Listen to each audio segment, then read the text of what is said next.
Bonsoir mesdames et messieurs et bienvenue à ce journal dont voici les principaux titres. Le président de la République supervise à Rkiz le lancement des travaux de la route Rkiz-Mderdra et visite la centrale électrique et le centre de santé de la ville.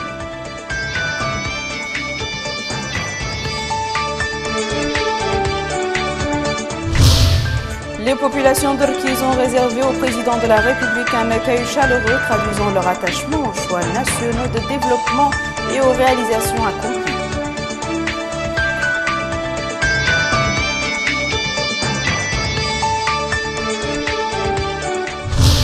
Au cours de ses visites à Rosso, le président de la République s'est réuni avec les agriculteurs et écouté les principaux problèmes posés dans le domaine agricole.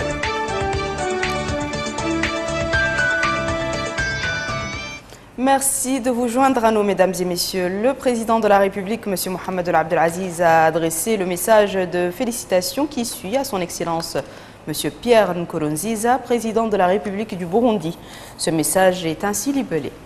Monsieur le Président et chers frères, à l'occasion de la fête nationale de votre pays, j'ai le grand plaisir de vous adresser nos chaleureuses félicitations et nos meilleurs vœux de progrès pour le peuple burundais frère. Je saisis cette heureuse opportunité pour vous assurer de notre volonté d'œuvrer pour le développement des relations existantes entre nos deux pays. M. Mohamed Abdelaziz a également adressé un message de félicitations au président de la République du Rwanda, Paul Kagame. Dans ce message, le président de la République saisit cette opportunité pour assurer son homologue rwandais de sa volonté d'œuvrer pour le développement des relations existantes entre les deux pays. Le président de la République a également enfin adressé aujourd'hui un message de félicitations au gouverneur général du Canada, M.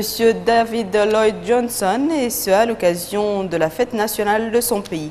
Dans ce message, le chef de l'État a assuré le gouverneur du Canada de sa ferme volonté d'œuvrer pour que les relations de coopération unissant les deux pays se développent et se renforcent davantage. Le président de la République, M. Mohamed Abdelaziz, a donné aujourd'hui en fin de matinée le coup d'envoi des travaux de construction de la route Rkiz-Mderdra qui reliera le chef de lieu de la Muqata'a d'Rkiz au réseau routier bitumé. Le président de la République a également visité le centre de la Société mauritanienne d'électricité Somelec ainsi que le centre de santé d'Rkiz. Plus de détails sur cette visite avec Cher Saadbou.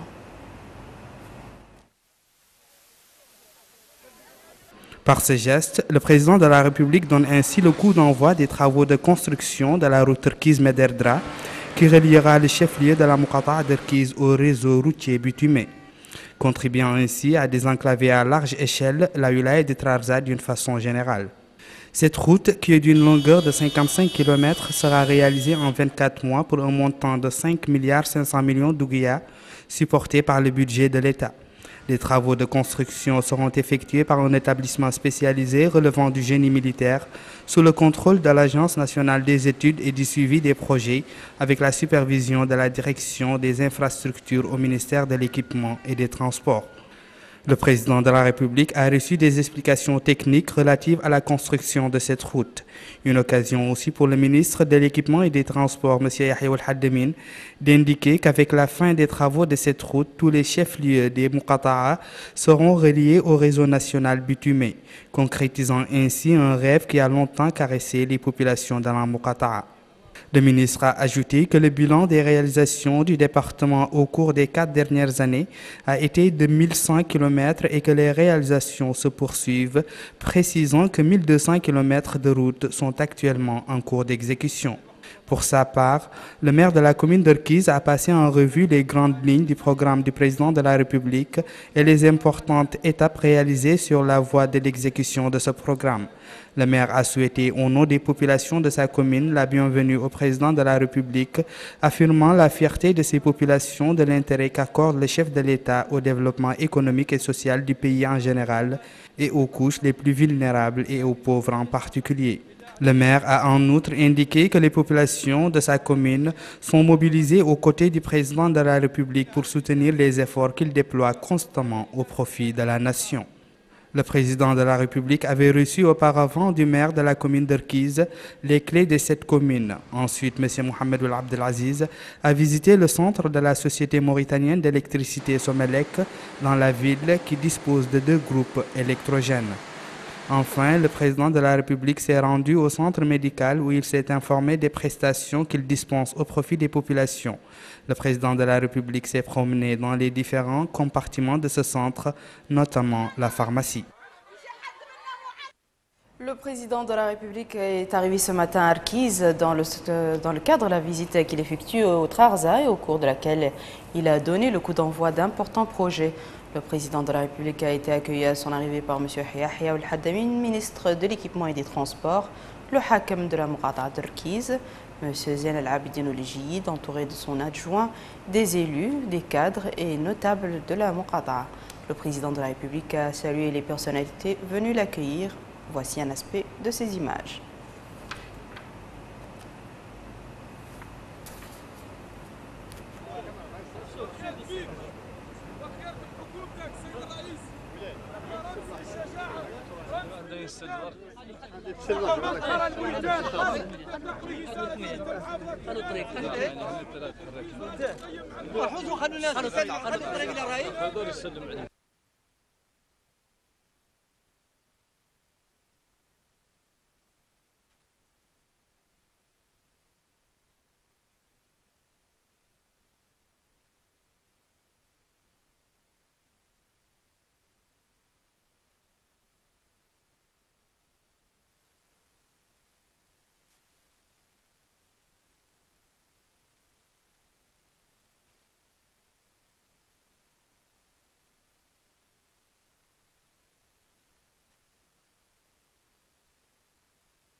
Hier, à son arrivée à Bagomoun, le président de la République a été accueilli par le Wali du Trarza, le ministre du Développement rural, des hauts responsables à la présidence de la République, des élus locaux ainsi que les opérateurs dans le domaine agricole.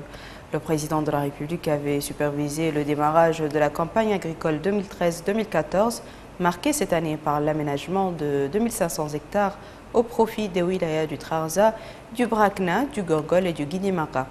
Retour sur l'étape de Bougamoun avec Mohamed Emil Bakar. La campagne agricole 2013-2014, dont le président de la République, Mohamed Abdelaziz, a supervisé le démarrage à partir de la localité de Bougamoun, relevant de la commune de Tekan, coïncide avec l'aménagement de nouvelles superficies cultivables visant à accroître la production agricole, particulièrement sur le plan de la riziculture. Il s'agit de 2500 hectares répartis entre les wilayas du Trarza, du Brakna, du Gorgol et du Guidimaha. Le projet Bougamoun couvre présentement 700 hectares aptes à être aménagés, dont 590 qui seront exploités au cours de la campagne agricole en cours. Ce projet a été doté de 3 motopompes pour drainer l'eau et d'un générateur pour l'irrigation d'une capacité de 500 litres par seconde. 4000 familles dans 9 villages environnants bénéficient de ce projet, dont coût global d'1,162 milliard d'ouguiya financé par l'État. Le projet Bougamoun contribuera à améliorer les conditions de vie des citoyens à revenus limités à travers l'organisation de 2 campagnes rizicoles par an, tout cela avec l'existence de parcelles aménagées destinées aux coopératives agricoles féminines pour la culture maraîchère. Dans une allocution prononcée pour la circonstance, le ministre du Développement rural a d'abord passé en revue ce qui a été réalisé au cours des dernières années, en particulier dans le domaine agricole, notamment le lancement du programme d'aménagement et de réhabilitation de 11 420 hectares. Notamment le lancement du programme d'aménagement et de réhabilitation de 11 420 hectares depuis 2009. Brahim Oulembarak Mokhtar a révélé l'étude pour l'aménagement de 7000 hectares, l'élaboration d'un programme d'aménagement des zones humides, l'insertion de 185 diplômés chômeurs dans le domaine agricole, en plus de la promotion de la mécanisation agricole et l'offre d'intrants agricoles à des prix réduits. Le ministre a aussi noté la mise en place de mécanismes de commercialisation de la production de riz et de blé, le désenclavement des zones de production, la maîtrise de l'eau et l'avancée en matière de diversification agricole. Il a abordé également ce qui a été réalisé au niveau des ressources animales, comme l'amélioration des espèces locales de bovins et de la couverture sanitaire, ainsi que la création de 13 nouveaux poulaillers et des parcelles pour la mise en place d'un centre pour l'amélioration des espèces camélines. Le ministre du Développement rural a par ailleurs évoqué les efforts consentis pour promouvoir les ressources humaines du département du développement rural et d'ajouter que la situation de Bougamoun n'est qu'un exemple de cette nouvelle approche qui repose sur l'investissement et la solidarité comme 2 leviers fondamentaux du développement. C'est ainsi, fera-t-il savoir, que 700 hectares ont été aménagés, donnant lieu à une superficie supplémentaire de 590 hectares devant profiter à quelques 4000 familles pauvres, dont 590 à Bougamoun. Le département du développement rural s'attend à ce que la production nationale brute atteigne au cours de cette campagne 310 000 tonnes, dont 110 000 tonnes de céréales traditionnelles et 200 000 tonnes de paddy, de quoi assurer une couverture des besoins du pays en riz de l'ordre de 66%. Le ministre a fait savoir que le programme de production de blé a des perspectives prometteuses avec des cultures sur une superficie de 20 000 hectares d'ici 2015. Dans le domaine du maraîchage, l'expérience de la production de la pomme de terre et des oignons a été introduite à Kankossa sur une superficie de 50 hectares. Le maire de la commune de Tekan, après avoir souhaité, au nom des populations, la bienvenue au président de la République, a apprécié l'intérêt accordé au secteur agricole, en particulier les zones marginalisées dans le passé. Depuis l'indépendance à nos jours, le cumul de superficies aménagées au profit des coopératives villageoises dans toute la commune de Tekan est de 1599,5 hectares. Alors, que la seule période 2012 à 2013, vous avez pu réaliser 1250 hectares situés dans deux zones nécessiteuses. Il s'agit de Bougamoun et de Djoli. Ces aménagements vont contribuer sûrement à l'amélioration du niveau de vie de plus de 2000 familles situées dans 15 villages. Les populations appréciant ces réalisations à leur juste valeur, en leur nom, je vous souhaite leurs remerciements les plus sincères ainsi qu'à leur reconnaissance. Ceci aussi un devoir pour moi d'attirer votre attention qu'il y a également autant de nécessités dans les localités non touchées par ces aménagements, notamment celles situées autour de Tekanville, la zone de Koundi, celle de Gani et celle de Sokam et Nasra. Je profite également de l'occasion pour vous remercier de toutes les améliorations apportées dans le domaine agricole, en particulier dans les subventions des intrants accordées aux coopératives en règle avec le crédit agricole pour les campagnes 2012 et 2013. Je souhaite que les cas autres coopératifs qui font preuve de bonne volonté pour aller en campagne soient aussi examinés avec la bienveillance pour les accompagner. Excellence, Monsieur le Président, votre visite aujourd'hui est aussi une opportunité pour nous de vous remercier pour la construction de la route Rosso-Bogué ainsi que du pont de Tekan qui ont considérablement contribué au désenclavement de la commune. Cette œuvre constitue à tout égard un grand soutien au développement économique de la région. Il reste cependant quelques bretelles à réaliser, notamment vers Koundi, Sokam et les localités de Dakhla pour les rallier aussi bien à leur exploitation agricole qu'à la route principale. C'est aussi une occasion pour vous remercier de la réalisation de la ligne électrique Rosso-Bogué devant alimenter certaines localités situées dans notre commune. Nous souhaitons également une extension pour toucher celles qui ne sont pas très éloignées du réseau et qui ne sont pas encore programmées. Quant au représentant des agriculteurs, Brahim Oul-Qadour, il a révélé les principales réalisations accomplies au niveau du secteur rural, insistant en particulier sur l'amélioration de la production de riz et l'introduction des sels du blé passant par le crédit agricole, encourageant les acteurs du domaine. Le délégué des bénéficiaires, M. Bououl Hamadi, a lui exprimé la reconnaissance des populations pour ce geste généreux qui a dépoussiéré des villages longtemps laissés dans l'oubli. Il a noté les répercussions positives de ce projet et son rôle majeur dans l'amélioration des conditions de vie des habitants ainsi que dans la réalisation de l'autosuffisance alimentaire. Le président de la République a ensuite visité l'exposition organisée pour la circonstance, comprenant plusieurs pavillons, dont celui de l'aménagement rural, qui traduit les efforts du département du développement rural dans ce domaine, et le pavillon de l'amélioration des espèces bovines sur l'expérience mauritanienne en matière d'insémination artificielle et d'augmentation de la production laitière et de viande rouge. Plusieurs panneaux font également connaître les activités des sociétés de coopératives ainsi que des acteurs et activistes du secteur. Le président de la République a écouté des explications sur les différents produits exposés et les perspectives d'avenir de la production, en plus de sa contribution à la réalisation de l'autosuffisance alimentaire. Le président de la République a par la suite rencontré hier après-midi à l'Institut supérieur d'enseignement technologique à Rosso les agriculteurs et les autres acteurs du secteur. Les agriculteurs ont félicité le président de la République à cette occasion pour les réalisations accomplies dans le secteur, notamment pour l'appui apporté à la culture du blé, l'exonération des engins agricoles et la mise en place d'un nouveau mécanisme de commercialisation équitable et juste.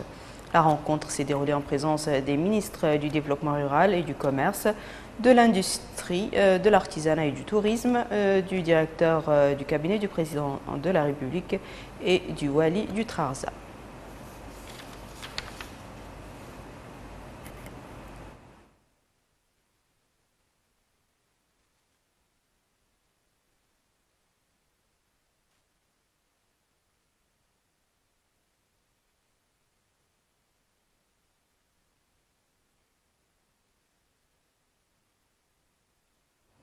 Le président de la République a reçu hier après Rosso le bureau de l'association des maires du Trarza. La rencontre a été l'occasion de passer en revue la situation des communes de la wilaya et les moyens de renforcer le développement local et la décentralisation afin de mieux servir les citoyens. Elle s'est déroulée en présence du directeur du cabinet du président de la République, M. Selkoul Ahmed Izidbi, et du wali du Trarza, M. Mohamed Ahmed Salm Mohamed Rare.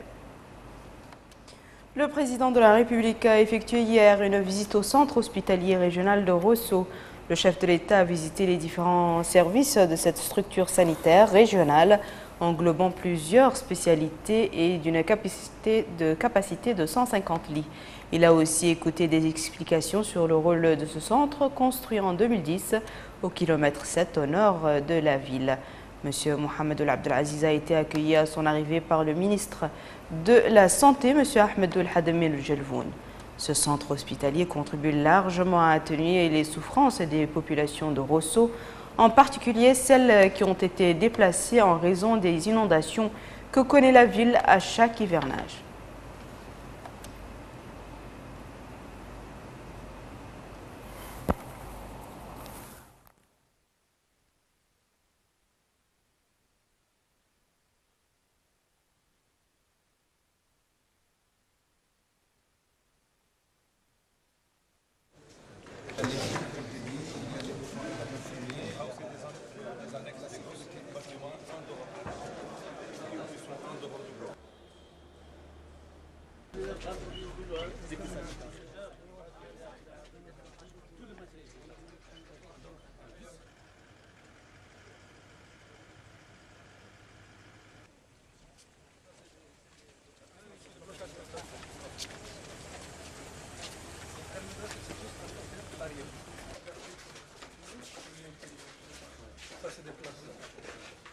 Région en Mauritanie pour le dépistage et ça aide beaucoup le centre de cancer. C'est affilié à la l'oncle.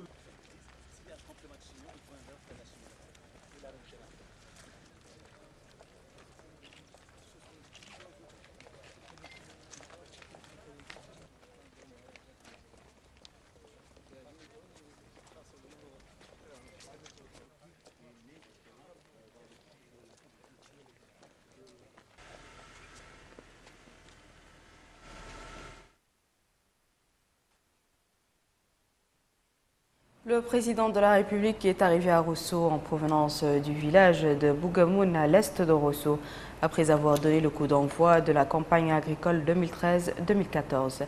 Il a été salué à son arrivée par le wali du Trarza, le commandant de la 6e région militaire, le maire de la ville, le hakem, les élus locaux et un grand nombre de cadres et de notables de la wilaya du Trarza. Sur l'axe Bougamoun-Rosso, les populations du Trarza ont réservé un accueil populaire à travers lequel elles ont exprimé leur satisfaction pour les grandes réalisations que le pays a connues durant ces dernières années dans différents domaines. Les habitants de la capitale du Trarza arboraient des pancartes sur lesquelles elles ont libellé leur choix et leur adhésion aux réformes que le pays a connues, particulièrement en matière de lutte contre la pauvreté, le chômage, l'exclusion et la marginalisation. Rappelons que le président de la République était arrivé hier matin à Rosso dans le cadre d'une visite de 4 jours dans la wilaya du Trarza où il procédera à l'inauguration d'un certain nombre de projets de développement. Il a été accueilli par le wali du Trarza, M. Mohamed Ahmed Salm Ahmed Rare, le commandant de la 6e région militaire, le maire de Rosso, les élus locaux ainsi que les cadres de la ville. Le président de la République a passé en revue un détachement des forces armées venu lui rendre les honneurs avant de saluer les autorités administratives, les élus locaux et les notables venus l'accueillir. Sur l'axe reliant la ville de Rosso à la localité de Bougamoun, les populations des villages de Médine, Tungen, Shgar et Goibina ont tenu à réserver un accueil chaleureux à la délégation présidentielle, se félicitant des réalisations qui ont été accomplies dans divers domaines.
مرحبا سيد الرئيس.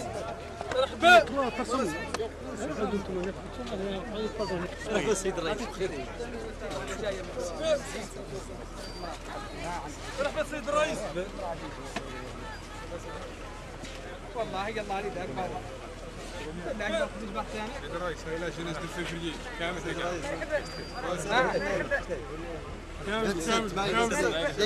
والله عندنا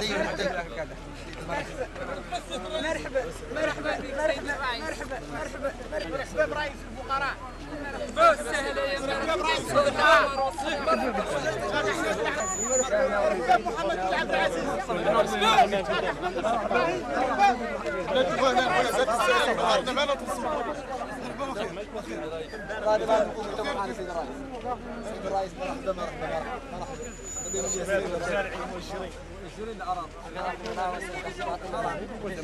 سيد الرئيس مرحبا. يا مرحبا بكم اوان طلعتكم يا عالمين من اين تؤكل الكتف. ومرحبا قولها باللفظ المتحد ولكنها باختلاف الناس الداخلين.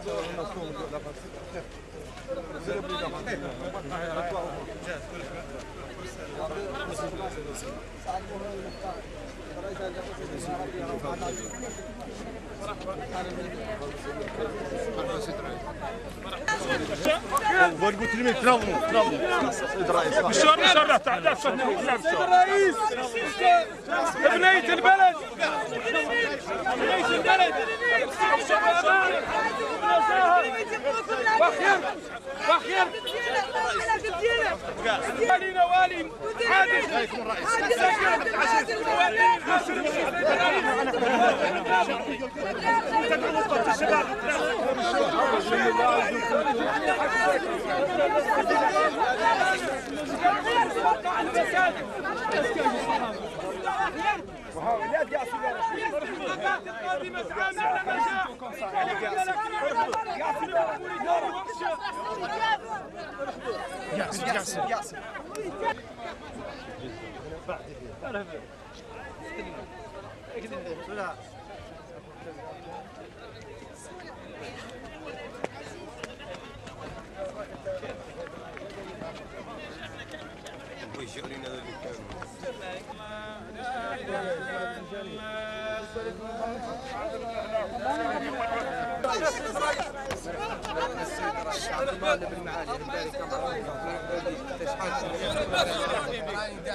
سيد الرئيس هذا الولي حمد محمودا حمد حاول نحوي قربت الى المتعه جاهز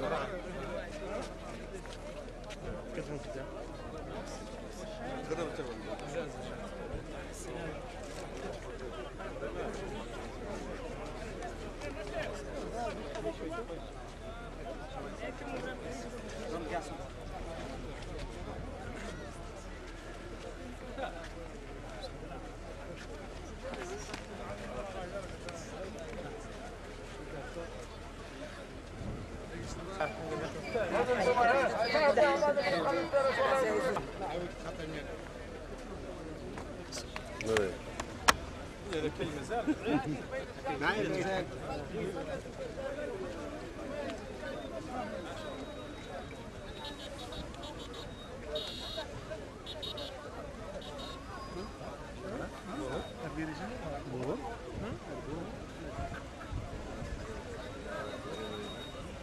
السلام عليكم.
لا خليك بعد الناس ساكنه لا يحرك رجال هذا موري في زابل كرسي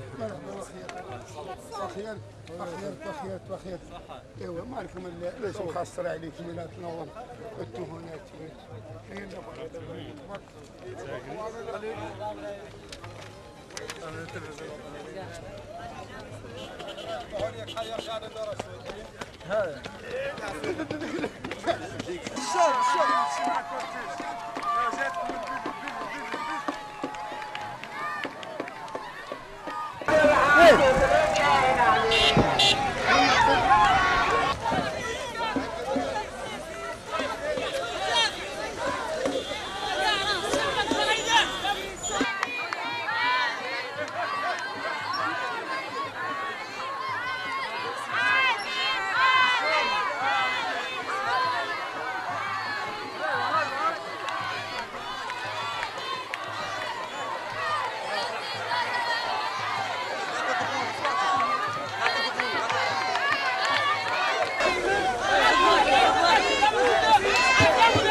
اسمعي قدام اسمعي اسمعي لا الناس قدام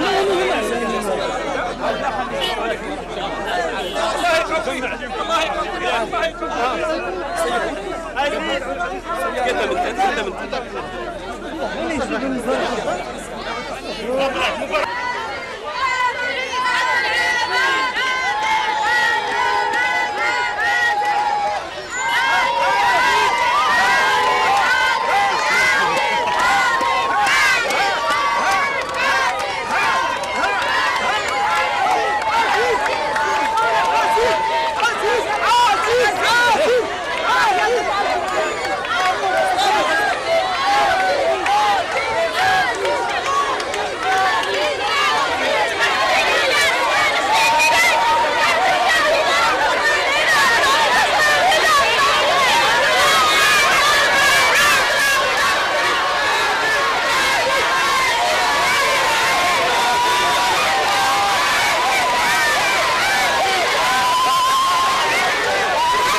ما نقص خلي عنه.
قدم أحمد سالم والزين قائد الكتيبة 62 من المنطقة العسكرية السادسة.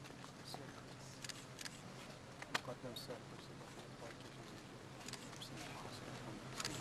كابتن ماما والله كوباين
Réunis aujourd'hui en séance plénière sous la présidence du député Ahmedou El Hamoud, vice-président de la Chambre basse, Les députés ont adopté le projet de loi relatif aux communications électroniques. Le projet de loi a pour objectif d'assurer une plus grande exhaustivité du nouveau concept des communications électroniques avec ou sans fil, l'amélioration des conditions de renouvellement des permis et l'obligation de partage des infrastructures existantes dans une zone donnée. Malika Nakli. Le projet de loi relatif aux communications électroniques a été adopté par les députés réunis en séance plénière sur la présidence du député Ahmedoul Hamoud, vice-président de la Chambre basse. Le projet de loi a pour objectif d'assurer une plus grande exhaustivité du nouveau concept des communications électroniques avec ou sans fil, l'amélioration des conditions de renouvellement des permis et l'obligation de partage des infrastructures existantes dans une zone donnée. Dans leur intervention, les députés ont évoqué les mécanismes de contrôle de la qualité et du coût de la prestation, la couverture de certaines zones non encore desservies, les répercussions sanitaires des antennes sur les zones avoisinantes et l'incidence de l'achèvement des travaux du câble sous-marin sur la qualité du service Internet. Dans ses réponses, le ministre délégué auprès du ministre d'État à l'Éducation nationale, chargé de l'emploi, de la formation professionnelle et des technologies nouvelles, M. Mohamed Oulkhouna, a précisé que le projet de loi vient en réponse aux défis imposés par le développement fulgurant des télécommunications après 10 ans de libéralisation de ce secteur en Mauritanie. Il a ajouté que le projet introduit une plus grande exhaustivité du nouveau concept des communications, des améliorations des conditions de renouvellement de permis et la levée des obstacles qui entravent les investisseurs nationaux désireux d'accéder à ce secteur vital et prometteur. Au niveau de l'utilisation des antennes, le ministre a précisé qu'il n'existe pas d'indices concrets révélateurs de danger pour la santé et que l'autorité de régulation effectue des tests de contrôle au niveau de la radioactivité chaque fois que nécessaire. Le Sénat a adopté ce lundi au cours d'une séance plénière présidée par son vice-président, le sénateur Seydna Ali Mohamed Khouna, deux projets de loi sur la production de l'énergie. Le gouvernement a été représenté à cette séance par le ministre du Pétrole, de l'Énergie et des Mines, M. Taleb El Abdival. Retour à Malika Mtenaqli. Au cours de cette séance plénière du Sénat, deux projets de loi de production de l'énergie ont été adoptés. Le premier projet de loi porte sur la ratification de l'accord de prêt signé entre notre gouvernement et le FADES, destiné au financement du projet de développement des centrales électriques des villes de l'intérieur. Le second projet de loi porte sur la ratification de l'accord de prêt entre notre gouvernement et le FADES, destiné au financement d'un projet d'un parc éolien de 30 MW à Nouakchott. Cette séance plénière était présidée par son vice-président, le sénateur Seydna Ali Mohamed Khouna. Dans son intervention, le ministre du Pétrole, de l'Énergie et des Mines, M. Taleb El Abdival, a indiqué que le premier projet de loi est destiné au financement du projet de développement des centrales électriques des villes de l'intérieur en vue de couvrir la demande de plus en plus forte dans 30 villes environ de l'intérieur du pays à travers le renforcement de la capacité de production grâce à la création de nouvelles unités et la réhabilitation de celles qui étaient en place. Le ministre a rappelé par ailleurs que le Sénat avait adopté la présente convention par loi d'habilitation en janvier 2013 sur un financement du FADES d'un montant de 3 170 000 ouguiyas remboursables sur une durée de 26 ans, dont 7 ans de grâce.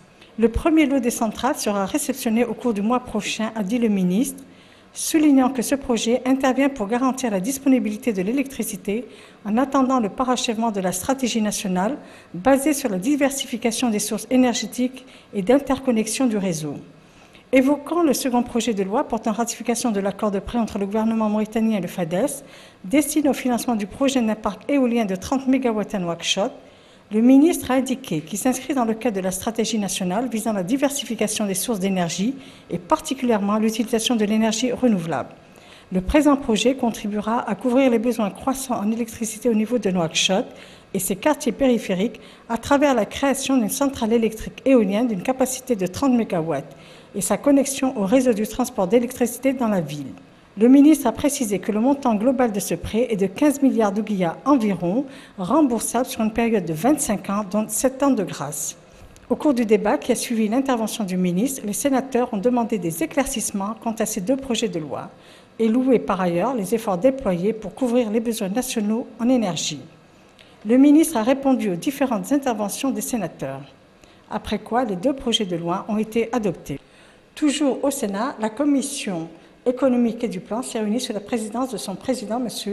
Mahmoud El-Hamma Khattar, pour l'étude du projet de loi quant à la ratification du projet signé entre notre gouvernement et le FADES relatif au financement du projet national des eaux en milieu rural. Le gouvernement a été représenté par le ministre des Pêches et de l'économie maritime, M. Arrafna Ouliyi, ministre des Affaires économiques et du développement par intérim. Tout comme s'est réunie la commission des lois constitutionnelles, des votes et du système de l'administration générale du Sénat sous la présidence de M. Yahya Ould Abdel Qahar pour étudier le projet de loi portant sur la création d'une structure dénommée Hafar Sawahil el-Mauritanie. Ont assisté à cette séance le ministre des Pêches et de l'économie maritime, M. Arrafna Ouliyi. Les locaux du ministère de l'Intérieur et de la décentralisation à Nouakchott ont abrité aujourd'hui la cérémonie de lancement des travaux de l'atelier de présentation du logiciel Al-Khazin pour la gestion des collectivités locales par les receveurs. L'atelier qui dure plusieurs jours vise l'initiation des receveurs, formateurs et utilisateurs sur les capacités de ce logiciel ainsi que sur ses voies d'utilisation. Moussa Ndiaye. Cet atelier de 18 jours vise à permettre aux receveurs et aux formateurs de pouvoir désormais évoluer avec le nouveau programme du logiciel Al-Khazin pour la gestion des collectivités locales. Aussi accompagner les actions du gouvernement mauritanien dans sa politique de décentralisation, ce qui va sans nul doute renforcer le rôle que doit jouer le receveur municipal auprès des élus locaux. Donnant le coup d'envoi de cette activité, Madame Maiziza Mint Mahfoud Ouelkerbali, secrétaire générale du ministère des Finances, a souligné que cette activité s'inscrit dans le cadre de la gestion des finances publiques à travers l'amélioration des capacités des ressources humaines. Elle a ajouté que la Direction générale du Trésor et de la comptabilité publique ne ménage aucun effort pour la réussite de ce programme au profit des formateurs et utilisateurs du logiciel Al-Khazin. Avec l'appui de la coopération technique allemande GIZ, cet outil de travail de receveurs municipaux non seulement facilitera leur mission, mais aussi ils seront disponibles à tout moment pour accompagner la politique de la décentralisation. Comme vous le savez, la GIZ appuie l'opérationnalisation de la stratégie nationale de formation des acteurs de la décentralisation. Dans ce cadre, des outils pertinents ont été élaborés en vue de la qualification des acteurs de la décentralisation. Le logiciel Al-Khazin participe justement de cette dynamique. Au cours de cet atelier, les principaux intervenants, notamment les maires, auront à mettre l'accent sur l'importance de la gestion du patrimoine.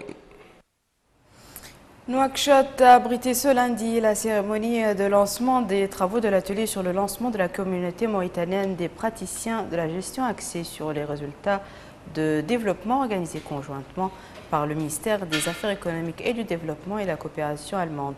Cette initiative doit permettre aux décideurs de détenir les données nécessaires pour la mise en œuvre des procédures rectificatives visant à réaliser les objectifs fixant ces politiques. Mariam Tilbou. Cette initiative vise à aider dans le suivi de l'avancement de l'exécution des politiques de développement ainsi qu'à permettre aux décideurs de détenir des données nécessaires pour la mise en œuvre des procédures rectificatives visant à réaliser les objectifs fixant ces politiques.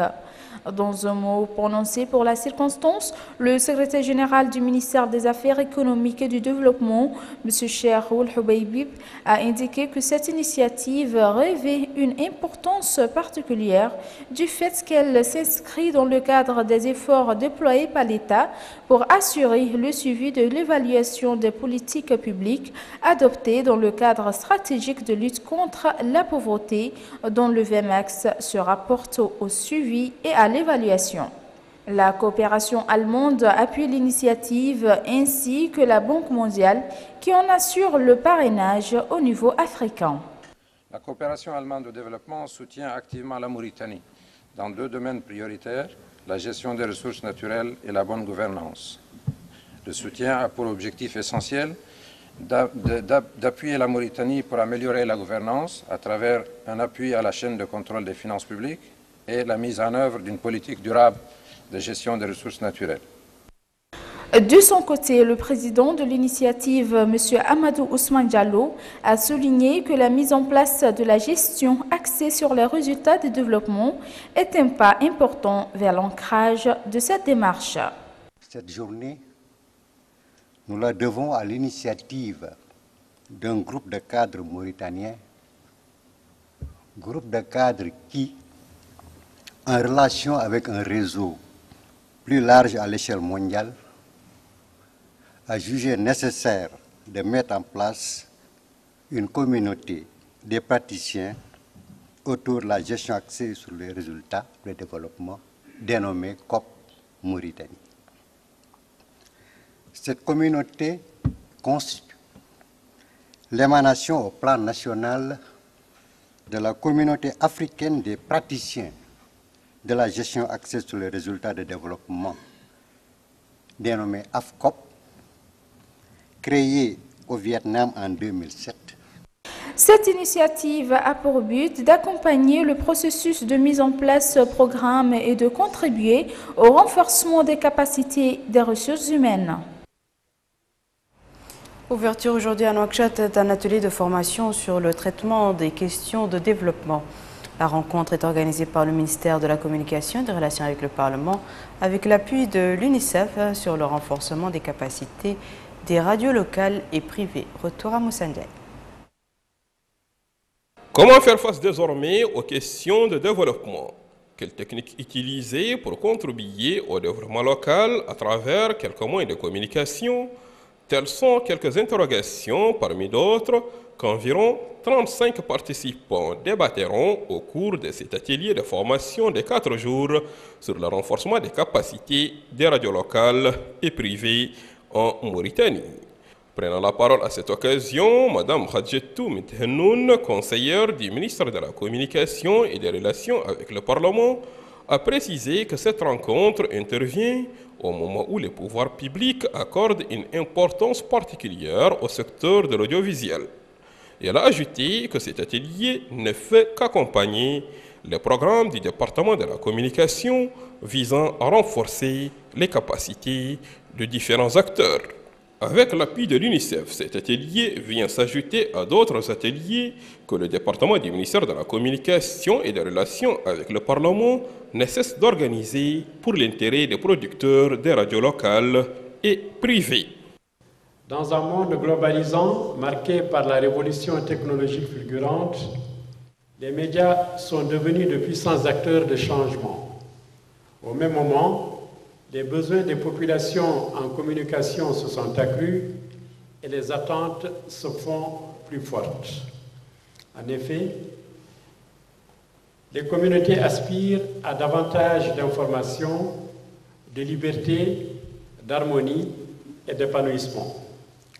Voilà pourquoi il est devenu impérieux de mener des processus stratégiques participatifs de communication centrés sur les propres besoins des communautés, privilégiant les contextes locaux en vue de trouver des solutions idoines à leurs problèmes. Participent à cet atelier de formation sur le renforcement des capacités plusieurs confrères venus des différentes structures concernées par les volets développement et communication. Une session de formation sur la couverture médiatique des élections a été ouverte dimanche à Nouakchott.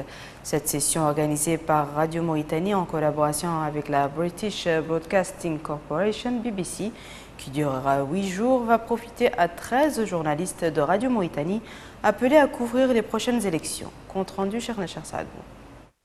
Session organisée par Radio Mauritanie en collaboration avec la British Broadcasting Corporation, BBC, dure 8 jours et va profiter à 13 journalistes de Radio Mauritanie appelés à couvrir les prochaines élections. Dans un discours prononcé pour la circonstance, le secrétaire général du ministère de la Communication et des Relations avec le Parlement, M. Rassoul Oulkhal, a fait remarquer que cette session constitue une opportunité de perfectionnement pour les journalistes de Radio Mauritanie en vue de s'acquitter de façon professionnelle de leur mission de couverture des élections prochaines. Il a également dit que les mutations que connaissent les différents domaines ont suscité divers progrès au niveau des moyens d'information et changé la façon d'agir d'être des partenaires tant au niveau de l'intervention, de l'orientation que de l'exécution.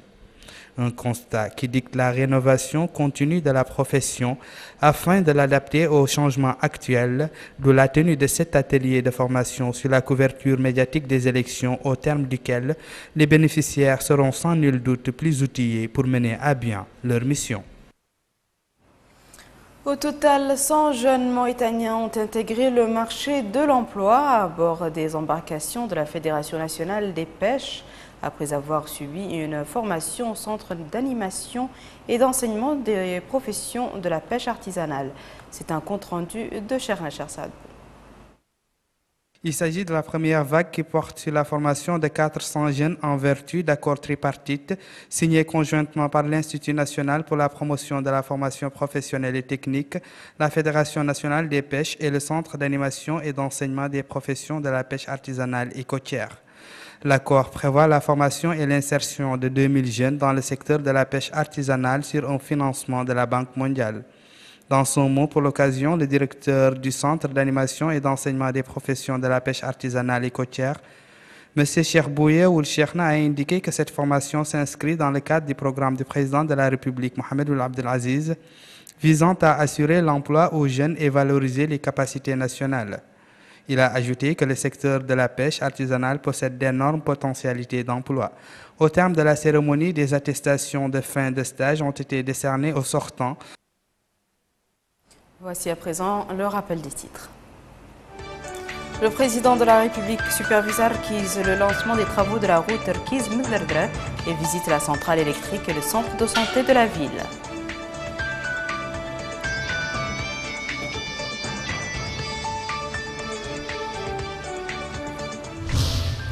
Les populations d'Orkiz ont réservé au président de la République un accueil chaleureux, traduisant leur attachement aux choix nationaux de développement et aux réalisations accomplies.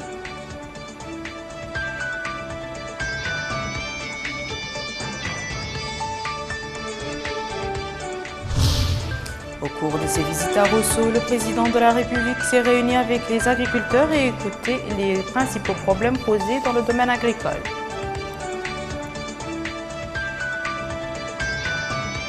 C'est la fin de ce journal, mesdames et messieurs. Merci à vous de nous avoir suivis. Merci de votre fidélité et excellente suite de programmes sur la TVM.